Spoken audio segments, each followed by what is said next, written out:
भूमनपुर नामक एक गांव में राजू नामक एक धोबी और उसकी बेटी रेखा रहते थे।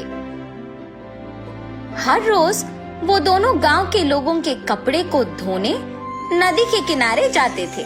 वहां वो कपड़े धो के सुखाते थे और तब सूखे हुए कपड़ों को उनके घर ले जाते थे।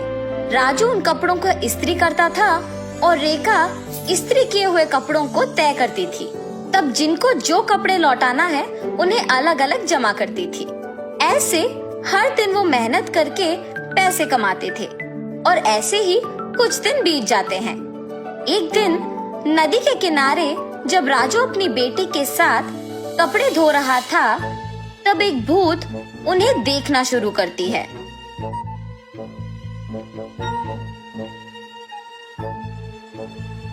न जाने मैं कब ऐसे कपड़े पहनूंगी। ऐसे उन कपड़ों के पास जाकर उन्हें पकड़ने की कोशिश करती है, लेकिन उन्हें पकड़ नहीं पाती है। तब क्या मैं इस कारण इन कपड़ों को पकड़ नहीं पा रही हूँ कि मैं एक भूत हूँ? ऐसे सोचकर राजू की बेटी रेखा की ओर देखती है। बिना कुछ सोचे समझे उसके अंदर घुस जाती है। घुसने के तुरंत बाद लाल लहंगा और जैकेट मौजूद जगह को भाग के जाती है और हाथों में कपड़ों को पकड़ के बहुत खुश हो जाती है। बेटी को ऐसे अजीब तरह से पेश आते देख राजू कहता है, हाँ क्या हुआ तुम्हें रेखा? वहाँ खड़ी हो, बहुत सारा काम है, चलो।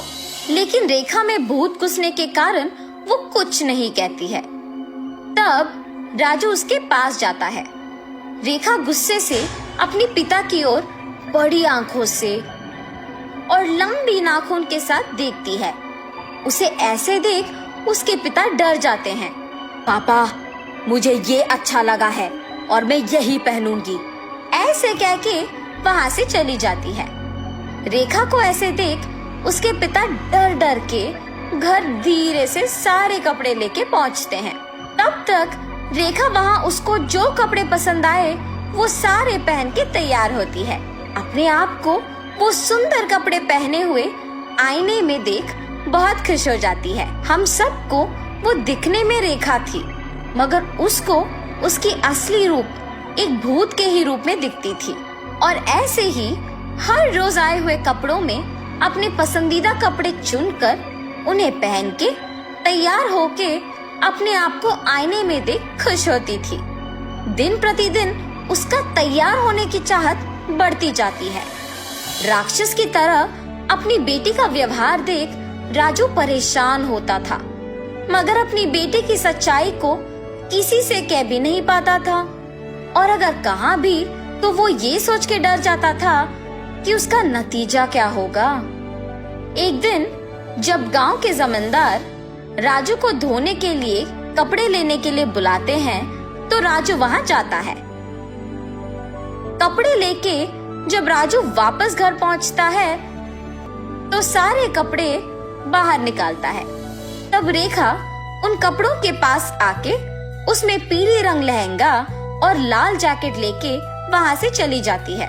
जब राजू को कपड़े लौटाने का समय आया तो वो देखता है कि उसमें पीली लहंगा और लाल जैकेट नहीं है। तब वो सोचता है कि जरूर ये रेखा के ही पास होगा। रेखा के कमरे में जाके देखने पर वो उन्हीं कपड़ों में तैयार होके आईने के सामने खड़े होके अपने आप को देखते ही रहती है। आईने में भूत का डरावना चेहरा देख राजू डर के मारे चिल्लाता है, हाँ? तुम यहाँ क्या कर रहे हो? राजू उसके ऐसे पूछने पर कांपते हुए कहता है, अम्मा, आपने जो कपड़े पहना है वो जमींदार के बेटी की है। इनको आज उन्हें लौटा देना है, कृपया उन कपड़ों को दे दो। हाँ? क्या? कपड़े? बिल्कुल नहीं दूंगी, जाओ यहाँ से। ऐसे कपड़े उनके पास बहुत होंगी, अगर आप अभी इन कपड़ों को वापस कर देंगे तो और भी कपड़े लेके आऊंगा। अब अगर मैं इन कपड़ों को नहीं लौटाऊंगा तो मेरा व्यापार नहीं चलेगा। मैं हाथ जोड़ के विनती करता हूँ, वापस कर दो, तुम मेरी बेटी नहीं हो। हा हा हा, सही पहचाना। हाँ, मैं तुम्हारी बेटी नहीं हूँ। ऐसी और कपड़े हैं? हाँ, बहुत सारे। तो फिर इन कपड़ों की मुझे क्या जरूरत? ऐसे कहकर उन कपड़ों को वहां छोड़ के हवा में उड़ के गायब हो जाती है। ये जान के जमींदार की बेटी के पास बहुत सारे कपड़े हैं, वो सीधा उनके ही घर पहुंच जाती है। अच्छे कपड़ों के लिए सारे कमरे छान मारती है। उस घर में मौजूद जमींदार के परिवार वासियों को राजू की बेटी का व्यवहार कुछ समझ में नहीं आता है। जमींदार की बेटी अपने पिता को बुला के कहती है, पापा पापा, राजू की बेटी रेखा बहुत अजीब तरह से पेश आ रही है। ऐसे कहते ही वो वहां जाकर कहता है, ए लड़की, क्या कर रही हो? पागल हो गई हो क्या? जमींदार के ऐसे कहने पर क्रोधित होके रेखा जोर से चिल्लाते हुए अलमारी को उठा के उन पर फेंक देती है। सभी डर जाते हैं और जो कुछ भी वो मांगती है उसके सामने रख देते हैं। रंग बिरंगी कपड़े, जेवर, चूड़ियां, सब। हाँ, आओ आओ, मुझे तैयार करते हुए मेरी सेवा करो, आओ। सभी डर के मारे उसके आदेश का पालन करते हैं। उसे तैयार करके उसके सामने ही एक बड़ा आईना भी रखते हैं और सभी उसके पास नीचे बैठ जाते हैं। तभी उसके पिता राजू कपड़ों के साथ जमींदार के घर पहुंचता है। राजू को देख जमींदार गुस्सा होके उस पे चिल्लाने लगता है।